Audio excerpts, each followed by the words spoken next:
मित्रों, 2 जून 1995 ये भारत की राजनीति की एक ऐसी घटना थी, ये उत्तर प्रदेश की एक ऐसी राजनीतिक घटना थी जिसने कि पूरे देश के अंदर और भारत के अंदर बहुत बड़े बड़े राजनीतिक बदलाव कर दिए। 2 जून 1995 इस दिन आखिर क्या हुआ था? ये वो तारीख थी जब मायावती ने ऐलान किया था कि वो मुलायम सिंह की सरकार से समर्थन वापस ले लेंगी। और उसके बाद क्या हुआ था?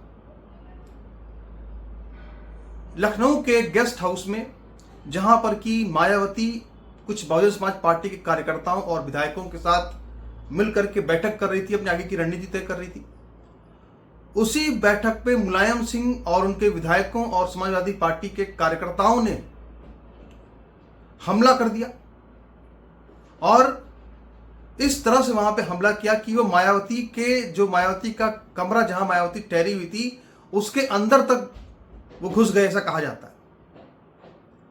और वहां पे उस वक्त यानी कि पूरी तरह से अगर कहा जाए तो एक कहें इतने सारी भीड़ मिलकर के एक सीधे सीधे एक अटेम्प्ट टू रेप कहें इसको, या इसको एक बदसलूकी कहें, क्या कहें, लेकिन एक महिला अगर है और अगर उसके ऊपर इतनी भीड़, बड़ी भीड़ जाके अटैक करते, हमला कर दे, उसको आप और क्या कहेंगे? उस वक्त जिस तरह मायावती सहम गई थी, जिस तरह मायावती डर गई थी, वहां पे उनके बहुत सारे कार्यकर्ता मौजूद थे बसपा के, वहां बहुत सारे नेता मौजूद थे बसपा के। लेकिन उस दिन ये जितने वहां पे कार्यकर्ता थे बसपा के या जो भी थे, जो बात करते हैं बड़ी बड़ी, ये सारे के सारे लोग उस दिन वहां से भाग गए, मायावती को अकेला छोड़कर भाग गए थे। लेकिन वहां पर एक ब्राह्मण नेता, भाजपा का नेता जो फर्रुखाबाद से थे, जिनका नाम था ब्रह्मदत्त द्विवेदी, उन्होंने उस वक्त उस भीड़ के बीच जा करके किसी तरह मायावती को ससम्मान बाहर निकाला था, मायावती के सम्मान की रक्षा की थी। रक्षा किसने की थी? रक्षा करने वाले थे ब्रह्मदत्त द्विवेदी, जो कि एक ब्राह्मण थे। अब तो उनकी मृत्यु हो चुकी है, फर्रुखाबाद के थे।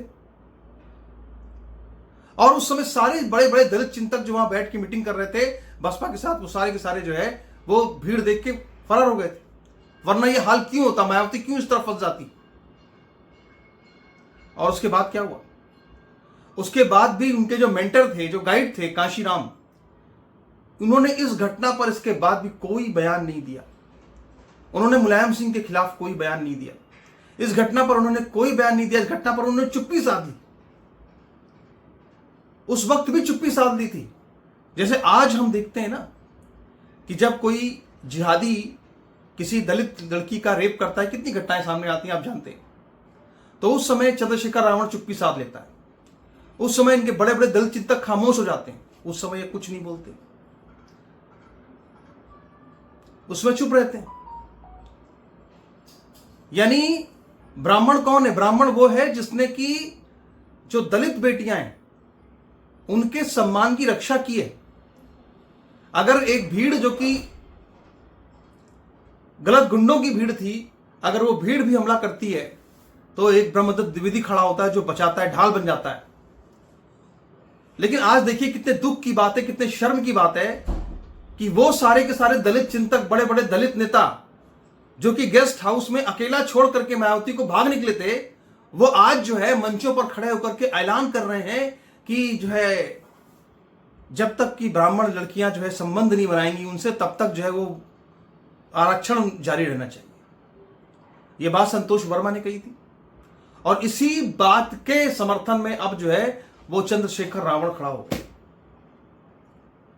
और जैसा कि मैंने कहा कि चंद्रशेखर रावण की जो मानसिकता है वो एक बलात्कारी सोच वाली मानसिकता है। मध्य प्रदेश के दतिया में एक रैली हुई और उस रैली के अंदर एक संविधान बचाओ दिवस मनाया। 6 दिसंबर था, तो जो हिंदूवादी संगठन है वो लोग शौर्य दिवस मनाते हैं, जो मुसलमान है वो काला दिवस मनाते हैं 6 दिसंबर को, और टीएमसी जो है वो सद्भावना दिवस मनाती है। और जो ये चंद्रशेखर रावण की पार्टी है, ये संविधान बचाओ रैली 6 दिसंबर को कर रही थी, मध्य प्रदेश के दतिया में कर रही थी। लेकिन वहां पर इस चंद्रशेखर रावण ने अपनी पूरी बलात्कारी मानसिकता का, पूरी बलात्कारी सोच का परिचय दे दिया। और वो परिचय ऐसे दे दिया कि खुल्लम खुल्ला संतोष वर्मा का समर्थन किया, और समर्थन करते हुए यह कहा कि तुम कितने संतोष वर्मा को दबाओगे, हर घर से संतोष वर्मा निकलेगा। यह बात कही।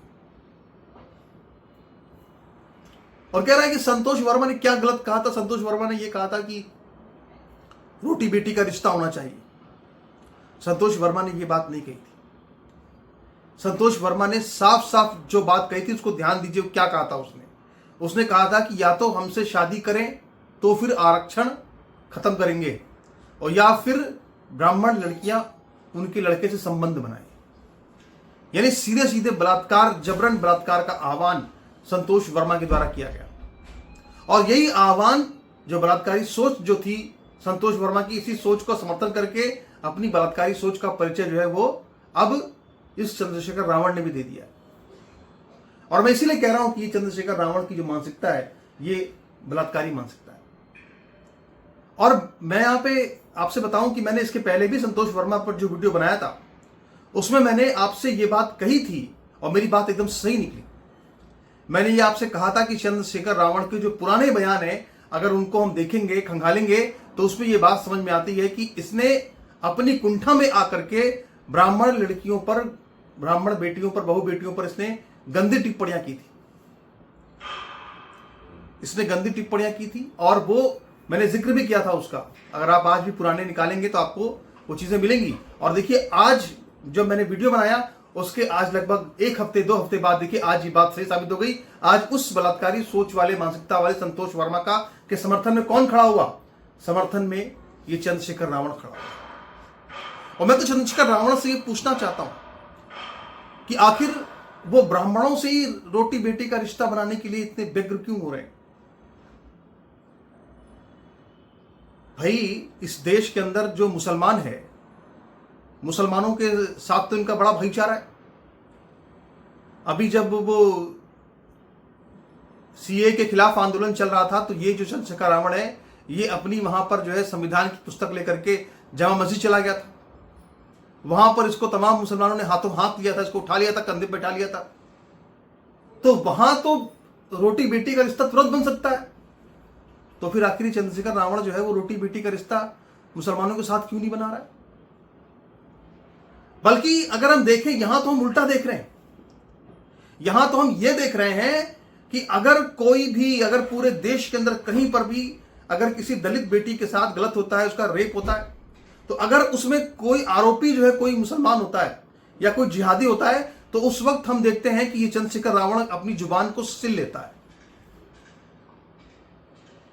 यानी कि जो जिहादी है वो तो दलित बेटियों के साथ अगर बलात्कार का रिश्ता बना रहा है तो उस पर तो ये खामोश है।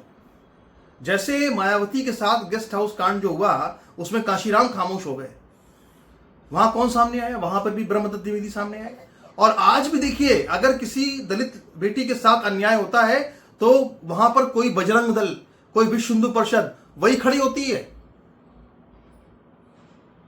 भाजपा के कार्यकर्ता खड़े होते हैं। तब तो उस वक्त तो ये खड़ा नहीं होता चंद्रशेखर रावण, तब तो वो दलित बेटी को छोड़ देता है। क्यों भाई, क्यों छोड़ देते हो तुम? मतलब इसकी मानसिकता देखिए। इसके लिए जो है, मैं क्यों कह रहा हूं ये बात, कि इसके लिए कोई लड़की जो है वो कोई एक चीज है, वस्तु है जिसको कि ऑफर किया जा सकता है। यानी इसको लगता है कि आप इसकी मानसिकता को देखिए, इसकी बलात्कारी मानसिकता क्यों है, इसको समझना बहुत जरूरी है। क्या कि इस व्यक्ति की मानसिकता बलात्कारी में क्यों कह रहा हूं? क्योंकि जब ये कह रहा है कि रोटी बेटी का रिश्ता जोड़ो, तो भाई ऐसा तो है नहीं कि कोई अपनी बेटी का रिश्ता ऐसे ही किसी से जोड़ देगा। ये किसी का भी बहुत ही नितांत निजी विषय होता है। लेकिन ये क्या कह रहा है? ये कह रहा है कि साहब अपनी बेटी जो है जबरदस्ती हमसे ब्याह कर दो, और फिर हम बलात्कारी मानसिकता जो मैं कह रहा हूं। अगर आप किसी भी लड़की की इच्छा के विरुद्ध, उसके माता पिता परिवार की इच्छा के विरुद्ध उसका शिकार करना चाह रहे हैं, तो इसका मतलब यह है कि ये इनको लगता है कि ब्राह्मण लड़कियां जो है इनके लिए एक शिकार है। और चाहे संतोष वर्मा हो, चाहे चंद्रशेखर रावण हो, और चाहे इनके बयानों पर तालियां बजाने वाला पूरा एक वर्ग हो, आज मैं ये कहना चाहता हूं कि दरअसल ये जो लोग हैं, ये दलितों के अंदर, सब दलित ऐसे नहीं है, लेकिन दलितों के अंदर में एक ऐसा वर्ग तैयार हो गया है जिसकी मानसिकता खिलजी वाली मानसिकता है, जिसकी जो मानसिकता है वो रावण वाली मानसिकता है। ये रावण की तो मानसिकता है, चंद्रशेखर रावण खुद अपने नाम के आगे रावण लगाता भी है, और इसकी मानसिकता भी वाकई में यही है। जैसी रावण की मानसिकता थी, बिल्कुल वैसी ठीक इसकी भी मानसिकता है। और मेरा ये कहना साफ साफ है कि अगर इस चीज पर कार्रवाई नहीं की गई, अगर इस तरह के बयानों पर एक्शन नहीं लिया गया, तो आज नहीं कल आप देखिएगा हम सुनेंगे इस तरह की चीजें कि ये ब्राह्मण बेटियों के रेप होंगे और उनके रेप करने वाले यही भीम आर्मी के कार्यकर्ता होंगे। मैं तो भैया ये जान करके हैरान हूं कि इस पूरे वर्ग की जो बुद्धि है वो किस तरह से चल रही है, किस तरह से इनकी बुद्धि चलती। जरा इसका एक उदाहरण देखिए।